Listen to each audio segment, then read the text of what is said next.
रुकिए, ये पकड़िए 200 रुपये, भीख समझ के रख लीजिएगा, काम आएंगे आपके। एक्सक्यूज मी, तुम्हारी हिम्मत भी कैसे हुई मुझे ये पैसे देने की? और मुझे ना ये कोई भीख वीख नहीं चाहिए, रखो अपने पास। लगता है तुम मुझे जानते नहीं हो कि मैं कौन हूँ। आप कोई भी हो, लेकिन मुझे इतना समझ में आ गया कि आपके पास पैसे नहीं, तभी तो उस गरीब सब्जी वाले को आप पैसे नहीं देकर आए। जाइए दे दीजिए उसको पैसे, किसी गरीब का हक नहीं मारना चाहिए कभी भी। जाइए। अच्छा, और ये बताने वाले तुम होते कौन हो? आए बड़े हीरो बनने वाले। तुम्हें पता भी है मेरा भाई कौन है? एसीपी है। और अगर मैं चाहूँ ना तो तुम्हें भी इस हरकत के लिए अंदर डलवा सकती हूँ। तुम होते कौन हो मुझे ये सब बताने वाले? रखो अपने पैसे। अच्छा मैडम, आपको एक बात बताऊं, हर शेर को ना एक सवा शेर जरूर मिलता है, और आज आपकी किस्मत खराब है कि वो सवा शेर आपके सामने खड़ा है। एडवोकेट हूं मैं, सारे कानूनी तरीके जानता हूं। अगर ऐसे रिश्वत लेंगी ना तो आपके भाई के ऊपर भी केस करूंगा और आपके ऊपर भी केस करूंगा, समझ में आया? तो ये फालतू की बकवास मेरे सामने करने की जरूरत नहीं है।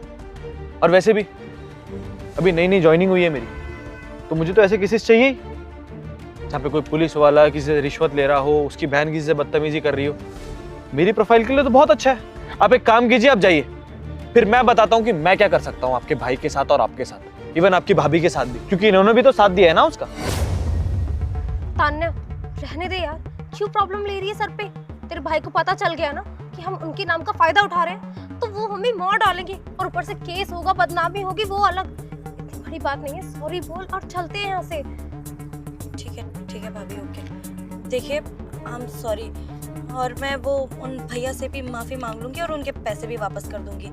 आपके पैसों की ज़रूरत नहीं है, रख लीजिए। देखिए आप जो भी कर रही है ना वो डर के मत कीजिए, बात को समझ के कीजिए। अगर आपके पति या फिर आपके भाई पुलिस वाले हैं, इसका मतलब ये नहीं है कि आप लोगों पे रोब जमाएंगे। सरकार ने आपके पति या आपके भाई को इसलिए चुना है ताकि आप लोगों की सेवा कर सके, उनके दर्दों को समझ सके।